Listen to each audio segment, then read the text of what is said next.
मोहतरम नाजरीन, एक रोज पैगंबर सल्लल्लाहु अलैहि वसल्लम अपनी माँ जनाबे हलीमा सादिया से शिकायत करते हैं, मैं सारा दिन साए में बैठकर आराम करता हूँ, लेकिन मेरे भाई जानवर चराने के लिए सहरा में धूप सहते हैं। ये नाइंसाफी क्यों? क्योंकि दूध के जरिए भी वो सारे रिश्ते कायम हो जाते हैं जो खून के जरिए होते हैं।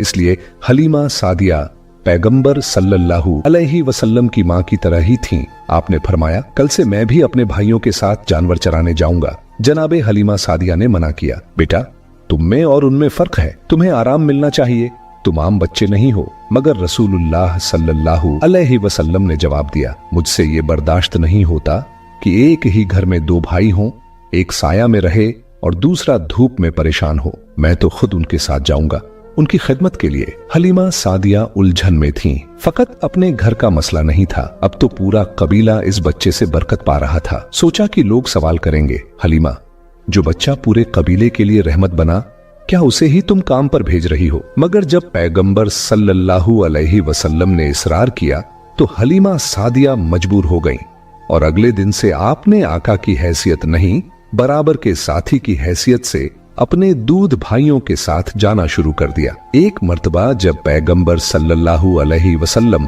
अपने भाइयों के साथ बकरियां चरा रहे थे तो देखा गया कि करीब की पहाड़ी से दो नौजवान नीचे उतर कर आए, आपके पास पहुंचे, बाजुओं से थामा और आपको लेकर पहाड़ी की तरफ चले गए। भाइयों ने ये मंजर देखा तो चीखते चिल्लाते हुए कबीले में लौटे।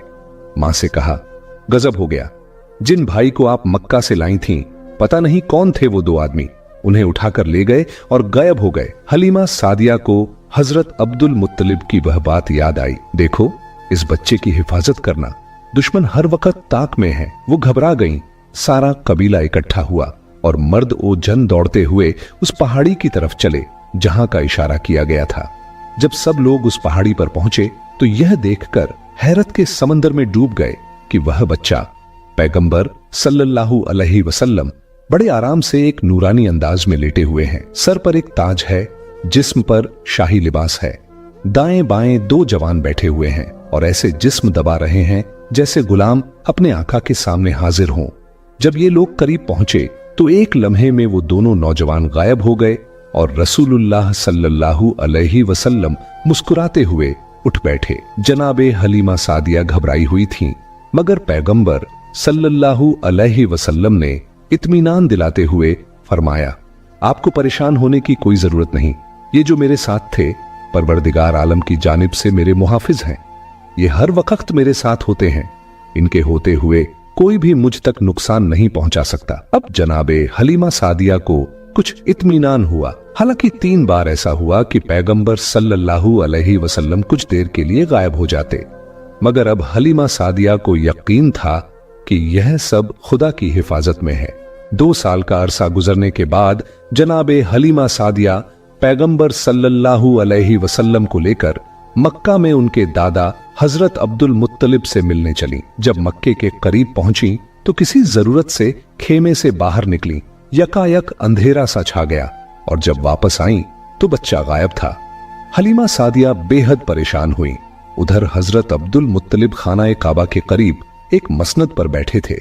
अचानक कानों में आवाज आई, तुम्हारा पोता जो हलीमा के पास था वो गुम हो गया है। बस इतना सुनना था कि हजरत अब्दुल मुत्तलिब बेचैन हो उठे, लेकिन उसी वक्त गैब से आवाज आई, तुम्हें परेशान होने की जरूरत नहीं, परवरदिगार आलम ने तुम्हारे पोते को महफूज रखा है। जाओ, मक्के के करीब फला सहरा में फला मकाम पर तुम्हारा बच्चा मिल जाएगा। हजरत अब्दुल मुत्तलिब पहुंचे तो देखा कि बच्चा मिट्टी के टुकड़े खुश्क रोटी तोड़कर खा रहा है और दाएं बाएं वहीं 2 नूरानी नौजवान खड़े हैं। हजरत अब्दुल मुत्तलिब ने करीब जाकर देखा और अंदाजे से पहचान लिया कि ये मेरा पोता है, क्योंकि विलादत के 8वें दिन के बाद से अब तक 2 साल तक देखा नहीं था।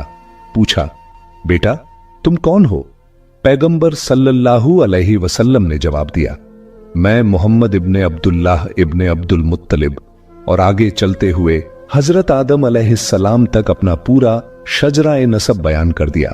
तो हजरत अब्दुल मुत्तलिब ने पूछा, बेटा ये नौजवान तुम्हारे साथ कौन है? आप सल्लल्लाहु अलैहि वसल्लम ने फरमाया, ये जिब्राइल अलैहिस्सलाम हैं और ये मीकाइल अलैहिस्सलाम, ये हर वक्त मेरी हिफाजत करते हैं। हजरत अब्दुल मुत्तलिब ने कहा, बेटा मैं तुम्हें लेने आया हूँ। पैगंबर सल्लल्लाहु अलैहि वसल्लम ने मुस्कुराकर फरमाया, मैं तो खुद आपका इंतजार कर रहा था। अब तक रसूलुल्लाह सल्लल्लाहु अलैहि वसल्लम ने अपनी माँ जनाबे आमिना को भी नहीं देखा था, मगर जब मक्का लौटे तो सीधा अपनी माँ के मकान में दाखिल हुए। कुरैश की औरतें जमा थीं। जनाबे आमिना रो रही थीं। लोग उन्हें तसल्ली दे रहे थे, क्योंकि उन्हें बस यही खबर मिली थी कि आपका लख्त ए जिगर सहरा में गुम हो गया है। पैगंबर सल्लल्लाहु अलैहि वसल्लम ऐसे दाखिल हुए जैसे बखूबी जानते हों कि मेरी माँ कौन है। औरतों के हुजूम को चीरते हुए सीधा जाकर अपनी माँ की गोद में बैठ गए। सारी औरतें हैरान थीं कि जिसने 8 दिन के बाद से अपनी माँ को देखा भी नहीं, वो इतनी यकीन के साथ उनकी गोद में कैसे जा बैठा। हजरत अब्दुल मुत्तलिब ने हलीमा सादिया को बुलाया और कहा, देखो अब तुम्हें इसकी हिफाजत और ज्यादा करनी है। आज मक्का में कुछ यहूदी आए हुए हैं, अगर उन्होंने ये मंजर देख लिया तो जान जाएंगे कि बच्चा कहाँ है। हलीमा सादिया ने वादा किया, मैं अपनी जान से ज्यादा इस बच्चे की हिफाजत करूंगी। फिर पैगंबर सल्लल्लाहु अलैहि वसल्लम को साथ लेकर हलीमा सादिया वापस अपने कबीले चली गईं। यूं 5 साल का अरसा बीत गया। जब मियाद पूरी हो गई तो हलीमा सादिया रसूलुल्लाह को लेकर मक्का लौट आईं।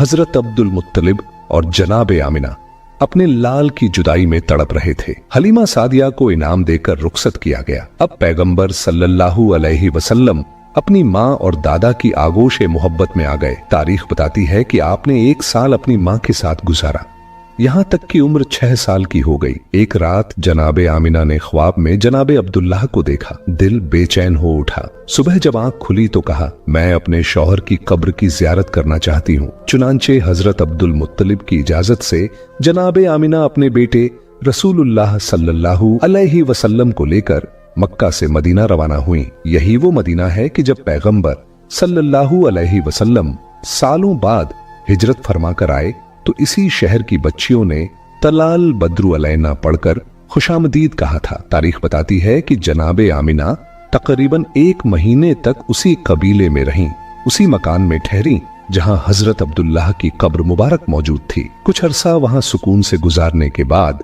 वापसी का इरादा फरमाया। मदीना से मक्का की जानिब रवाना हुई, मगर जब करीब 100 किलोमीटर का फासला तय किया और मकाम अब्वा पर पहुंची तो वहां जनाबे आमिना की तबीयत अचानक बिगड़ गई। बीमारी इतनी तेज हो गई कि आगे का सफर करना नामुमकिन हो गया। मुसाफिरों का मुख्तसर सा काफिला वहीं रोक लिया गया। जनाबे आमिना की बीमारी शिद्दत इख्तियार कर गई, यहां तक कि उसी मकाम पर उनका इंतकाल हो गया।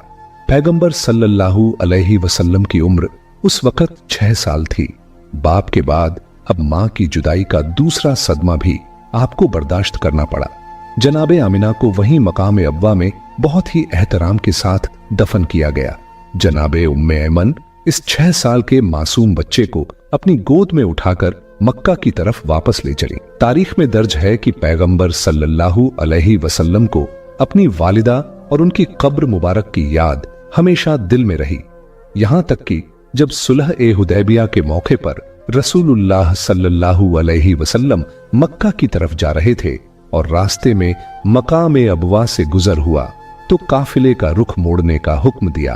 आप सल्लल्लाहु अलैहि वसल्लम ने फरमाया, मुझे अपनी माँ की याद आ रही है, मैं उनकी कब्र की जियारत करना चाहता हूँ। कब्र मुबारक पर पहुंचे और जारो कतार रोने लगे। बहरहाल जनाबे उम्मे ऐमन पैगंबर सल्लल्लाहु अलैहि वसल्लम को मक्का वापस लेकर आईं और उन्हें हजरत अब्दुल मुत्तलिब के सुपुर्द कर दिया। हजरत अब्दुल मुत्तलिब उस वक्त 118 साल के बुजुर्ग थे। कमजोरी और जुर्राफत का आलम था, मगर फिर भी अपने नन्हे पोते को अपने कांधों पर बिठा लिया।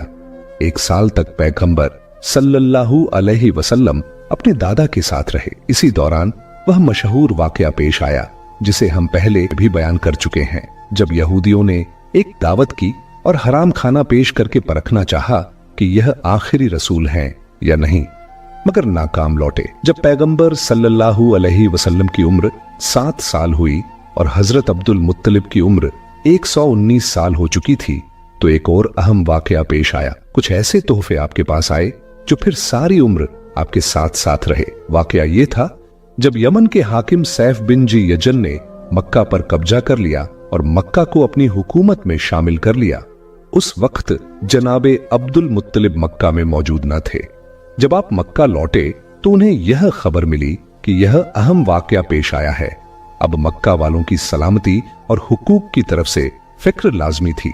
जनाबे अब्दुल मुत्तलिब ने एक मुख्तसर वफद तैयार किया और मक्का से यमन के लिए रवाना हो गए। आपकी आदत ये थी कि जब कहीं सफर पर जाते तो रसूल सल्लल्लाहु अलैहि वसल्लम को साथ नहीं ले जाते, इसलिए कि मक्का उनका शहर था और यहाँ हिफाजत मुमकिन थी। मगर मक्का के बाहर अगर खुदा नख्वास्ता कोई हमला हो जाता तो उनकी हिफाजत मुश्किल होती। आपको इस बात का इत्मीनान भी था कि अब्बू तालिब, जो आपके बेटे और रसूल के चचा थे, आपकी गैर मौजूदगी में अपने भतीजे की हिफाजत करेंगे। लेकिन जब हजरत अब्दुल मुत्तलिब का विसाल हो गया तो हजरत अब्बू तालिब ने इस रिवायत को बदल दिया। अब जब भी वो कहीं बाहर जाते तो रसूलुल्लाह सल्लल्लाहु अलैहि वसल्लम को हमेशा साथ रखते, क्योंकि अब मक्का में कोई ऐसा मौजूद नहीं था जो उनकी गैर मौजूदगी में नबी सल्लल्लाहु अलैहि वसल्लम की हिफाजत कर सके। जब जनाबे अब्दुल मुत्तलिब यमन पहुंचे तो देखा कि वहां का हाकिम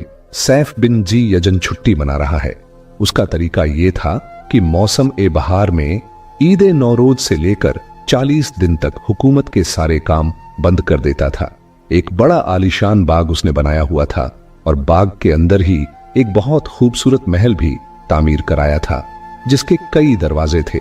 वह हाकिम 40 दिन तक उसी महल में रहकर छुट्टियां मनाता और अपने सिपाहियों को सख्त हुक्म दे रखा था कि कोई भी शख्स, चाहे उसका अपना बेटा ही क्यों ना हो, महल में दाखिल ना हो। जनाबे अब्दुल मुत्तलिब परेशान थे कि मक्का के उमूर को जल्दी संभालना जरूरी है।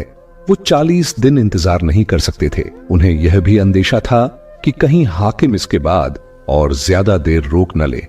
उन्होंने देखा कि बाघ के आम रास्ते से जाना नामुमकिन है, मगर सहरा की जानिब एक रास्ता है जहां से वीराने के जरिए उस महल के एक पिछले दरवाजे तक पहुंचा जा सकता है। जनाबे अब्दुल मुत्तलिब उस दरवाजे पर पहुंचे। सिपाही से कहा, जाकर अंदर इत्तेला दो कि मैं मक्के से आया हूं, मेरा नाम अब्दुल मुत्तलिब है। मगर सिपाही ने इनकार कर दिया। जब सिपाही ने इनकार कर दिया और कहा, अगर मैंने आपका नाम भी अंदर पहुंचाया तो मुझे कत्ल कर दिया जाएगा, तो हजरत अब्दुल मुत्तलिब ने अपनी खामोशी से जवाब दिया, क्योंकि उन्हें यकीन था कि यह काम अल्लाह के जरिए पूरा होना है। जनाबे अब्दुल मुत्तलिब खतरे को कबूल करते हुए महल के अंदर चले गए। महल के बीचों बीच देखा कि हाकिम ए यमन सैफ बिन जी यजन अपने तख्त पर बैठा हुआ है। सिपाही ने आगे बढ़कर अर्ज की, एक इंतहा मुकद्दस और नूरानी शख्स मक्के से तशरीफ लाए हैं, आपसे मुलाकात करना चाहते हैं। यह सुनते ही हाकिम ने, जो अब तक किसी को मिलने की इजाजत नहीं देता था, यहां तक कि अपने बेटों को भी कत्ल करने का हुक्म दे चुका था, उसने फौरन कहा, जाओ उन्हें अंदर बुलाओ। यह बात साफ जाहिर कर रही थी कि सैफ बिन जी यजन मक्के से आने वाले किसी शख्स का पहले से इंतजार कर रहा था। सिपाही खुद हैरान था। उसे यकीन नहीं आ रहा था कि उसने जो मना किया था, अब वही शख्स शान से महल में तशरीफ ला रहा है। हजरत अब्दुल मुत्तलिब अंदर दाखिल हुए।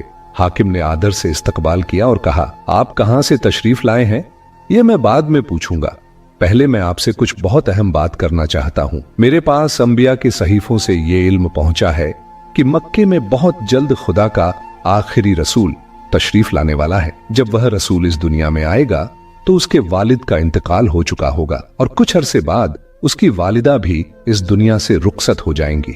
इसके बाद उसका दादा उसकी परवरिश की जिम्मेदारी लेगा। फिर वह दादा एक बार मेरे पास यमन आएगा और मैं उस रसूल के लिए रखी हुई 3 अमानतें उसे सुपुर्द करूंगा। मैं उस दादा का और उस बच्चे का तब से इंतजार कर रहा हूं। आपसे गुजारिश है कि जब मक्का में वह बच्चा आपको नजर आए जिसकी दोनों कांधों के बीच मोहर नबुव्वत हो, जिस पर लिखा हो ला इलाहा इल्लल्लाह मुहम्मदुर रसूलुल्लाह, तो फौरन मुझे पैगाम भिजवाइएगा, क्योंकि मैं उसी रसूल का तहे दिल से इंतजार कर रहा हूं। जनाबे अब्दुल मुत्तलिब ये बातें सुनकर हैरान भी हुए और पुरसुकून भी, क्योंकि जो राज वह दिल में छुपाए हुए थे वो इस गैर मुल्क के हाकिम को भी मालूम थे। तो जनाबे अब्दुल मुत्तलिब ने मुस्कुराकर जवाब दिया, बच्चे के दादा तो मैं ही हूं, और वह बच्चा इस वक्त मेरे घर में पैदा हो चुका है। जनाबे अब्दुल मुत्तलिब ने कहा, हाँ, जो अलामतें आपने बयान की हैं उनके मुताबिक तो वही मेरा पोता है, और मुझे इस बात का इल्म भी है कि मेरा पोता ही अल्लाह का आखिरी रसूल होने वाला है। मुझे इसके बारे में सब कुछ मालूम है। सैफ ने कहा, ठीक है, कल दरबार में आपसे तफसीली बातचीत होगी। जनाबे अब्दुल मुत्तलिब रुखसत होकर बाहर तशरीफ लाए, और जब यमन में यह खबर फैली कि मक्का से आए हुए वफद को हाकिम यमन ने महल में बुलाया, तो लोग हैरत के मारे दांतों में उंगलियां दबाने लगे। क्या यह मुमकिन है कि कोई अजनबी शख्स इन दिनों हाकिम से मिलकर जिंदा बाहर भी आ जाए? लेकिन उससे भी ज्यादा हैरत तब हुई जब अगले दिन खुद हाकिम सैफ, जो 40 दिनों से महल में बंद था, अब शहर वालों के सामने आ गया। दरबार सजाया गया और मक्के से आए वफद को शाही मेहमान की हैसियत दी गई। जनाबे अब्दुल मुत्तलिब को हाकिम ने अपने पास बिठाया और पूरे वफद में कीमती इनामात तकसीम किए गए। अब जनाबे अब्दुल मुत्तलिब इंतजार कर रहे थे कि अमानत उन्हें कब दी जाएगी। हाकिम ने कहा, यह एक राज की बात है जिसे मैं सबके सामने दरबार में नहीं कह सकता। आप शाम को महल में तशरीफ लाइए, जब रुखसत करेंगे तो ये अमानतें आपके हवाले कर दूंगा। शाम का वक्त आया। जनाबे अब्दुल मुत्तलिब महल में दाखिल हुए। हाकिम यमन ने 3 जानवर उनके सामने पेश किए, एक ऊंटनी, दूसरा खच्चर, तीसरा घोड़ा। हाकिम ने कहा, ये तीनों जानवर मेरी तरफ से उस पोते के लिए तोहफा हैं जो अल्लाह का आखिरी रसूल होने वाला है, और अगर मैं जिंदा रहा तो यकीनन उसकी मदद करूंगा। तारीख बताती है ये वही ऊंटनी थी जिस पर सवार होकर रसूलुल्लाह सल्लल्लाहु अलैहि वसल्लम ने अपना आखिरी खुतबा अता फरमाया था, और यही तीनों जानवर मदीने की हिजरत के बाद भी पैगंबर इस्लाम सल्लल्लाहु अलैहि वसल्लम के साथ रहे। जब रसूल अकरम सल्लल्लाहु अलैहि वसल्लम ने मदीने की हिजरत फरमाई तो आपने हजरत अली अलैहिस्सलाम को मक्के में ही छोड़ा ताकि वह आपके बिस्तर पर सोएं, ताकि दुश्मनों को यह लगे कि आप अभी मक्के ही में हैं। और साथ ही एक और जिम्मेदारी दी, बनी हाशिम के घरानों की औरतें जिन्हें मैं अपने साथ लेकर नहीं जा रहा, और वह जानवर जो मुझे हाकिम यमन ने तोहफे में दिए थे, तुम सबको लेकर मुझसे मदीने में आकर मिलना। यही वो ऊंटनी, घोड़ा और खच्चर थे जो हाकिम यमन ने जनाबे अब्दुल मुत्तलिब के जरिए रसूलुल्लाह सल्लल्लाहु अलैहि वसल्लम की खिदमत में पेश किए थे। तारीख बताती है यह तीनों जानवर आखिरी वक्त तक पैगंबर इस्लाम सल्लल्लाहु अलैहि वसल्लम के साथ रहे। हाकिम यमन ने कहा, यह घोड़ा परवरदिगार आलम की तरफ से एक मोजा है जो खास तौर पर पैगंबर के लिए वजूद में आया। और ऊंटनी के बारे में कहा, अगर मैं 6 महीने लगातार सफर करूं तो भी यह थकती नहीं और अपने सवार को कभी तकलीफ नहीं देती।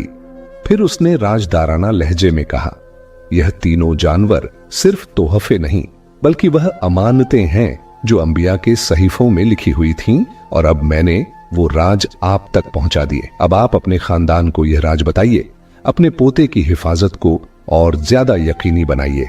अगले साल मुझसे फिर मुलाकात कीजिएगा। और सुनिए, मैं अपने दिल से यह ऐलान करता हूं कि मैं आपके पोते की नबूवत पर ईमान ला चुका हूं। अगर जिंदा रहा तो तलवार निकालकर उसकी मदद करूंगा। जनाबे अब्दुल मुत्तलिब इस जबरदस्त खुशी और अल्लाह के शुक्र के साथ वापसी का सफर इख्तियार करते हैं। जब मक्का के करीब पहुंचे तो मक्का वालों को खबर हुई कि हमारे सरदार यमन के हाकिम से बात करके लौटे हैं। पूरा मक्का इस्तकबाल के लिए निकला।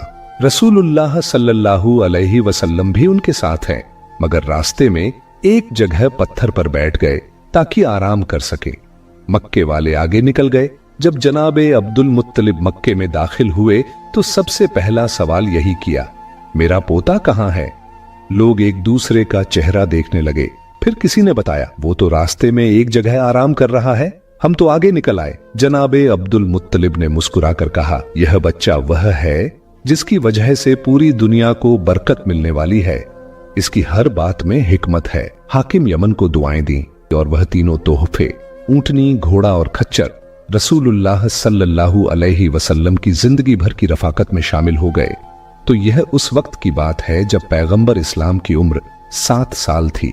1 साल और बीत गया। अब पैगंबर इस्लाम सल्लल्लाहु अलैहि वसल्लम 8 साल के हो चुके हैं। उसी दौरान मक्का में एक ऐसा कहत पड़ा कि लोग दाने दाने को मोहताज हो गए। हजरत हाशिम की एक पोती जो कि पैगंबर इस्लाम की रिश्ते की फूफी थीं, उन्होंने एक रात ख्वाब में देखा कि जब तक तुम अब्दुल्लाह के यतीम के वसीले से दुआ नहीं मांगोगी, उस वक्त तक मक्का वालों की मुश्किलात दूर नहीं होंगी। बनु हाशिम के लिए यह कोई अजनबी बात नहीं थी। अगले दिन जब यह ख्वाब मक्का में फैल गया तो सब लोग पैगंबर इस्लाम को आगे आगे लेकर मक्का से बाहर निकले। रसूलुल्लाह सल्लल्लाहु अलैहि वसल्लम ने दुआ की और अल्लाह ताला ने बारिश बरसा दी, मगर अबू जहल और उसके जैसे दूसरे हसद करने वाले पहले से ही जल भुन रहे थे कि हर बार इज्जत और करामत इसी खानदान को क्यों मिलती है। अब तो उनके हसद में और इजाफा हो गया। उसी साल जब पैगंबर इस्लाम की उम्र 8 साल और 6 महीने की थी तो एक और सदमा पेश आया। हजरत अब्दुल मुत्तलिब को यमन से आए हुए 1 साल हो गया था।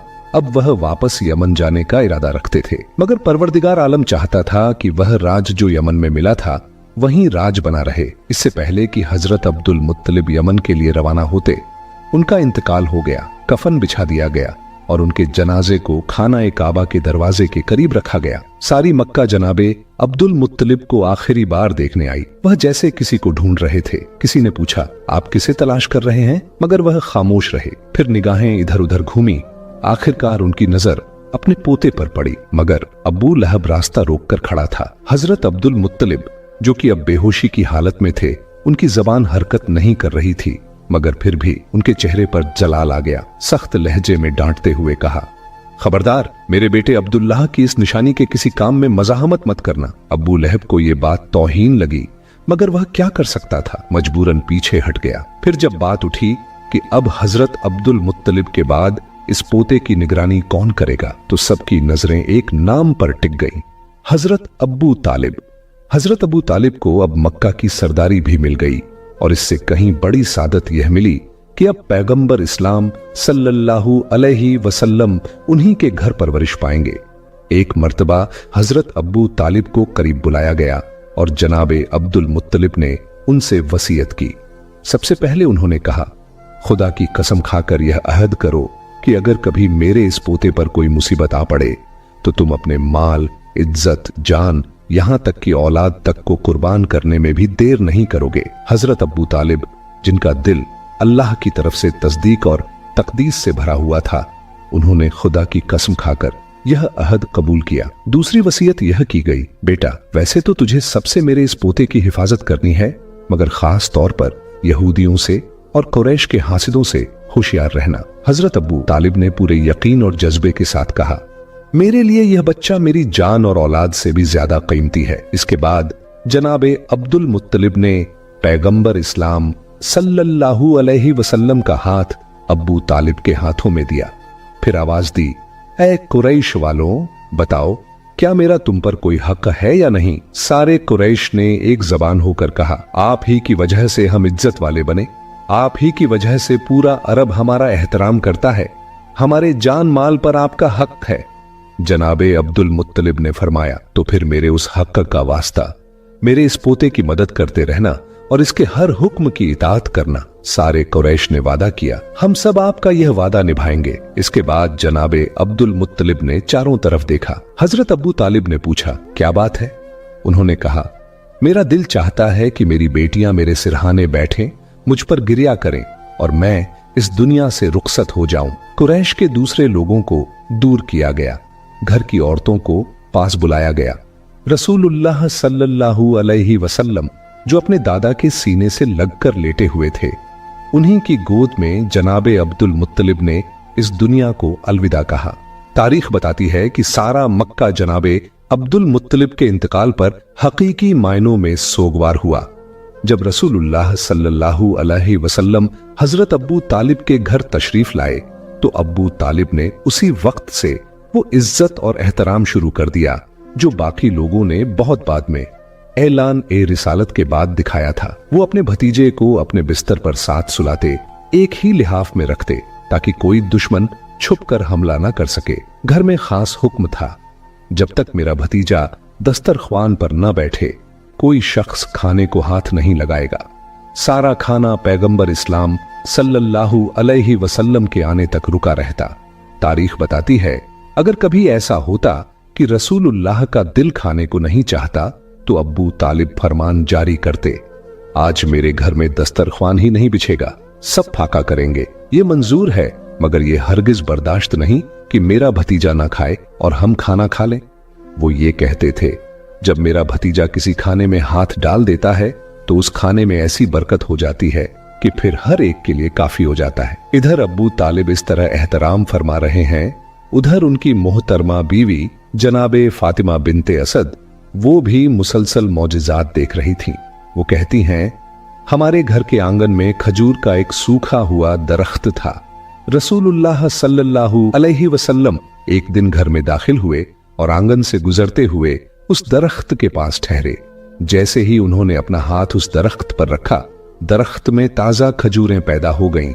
दरख्त अब भी सूखा ही था, सरसब्ज नहीं हुआ, मगर खजूरें लग गईं। जनाबे फातिमा कहती हैं, उस दिन के बाद ये करिश्मा रोज होने लगा।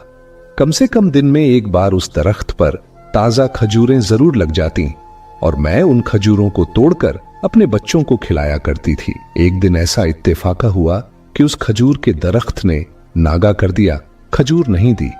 अब मैं परेशान थी, क्योंकि आदत सी बन चुकी थी कि हर रोज वो दरख्त खजूरें देता था। थोड़ी देर बाद मेरा भतीजा रसूलुल्लाह सल्लल्लाहु अलैहि वसल्लम घर में दाखिल हुए। मैंने उनसे शिकायत के लहजे में कहा, इस दरख्त को क्या हो गया है? इसने तो आज खजूर देना बंद कर दिया। इतना सुनना था कि मेरे भतीजे ने कदम बढ़ाए और दरख्त के करीब पहुंचे।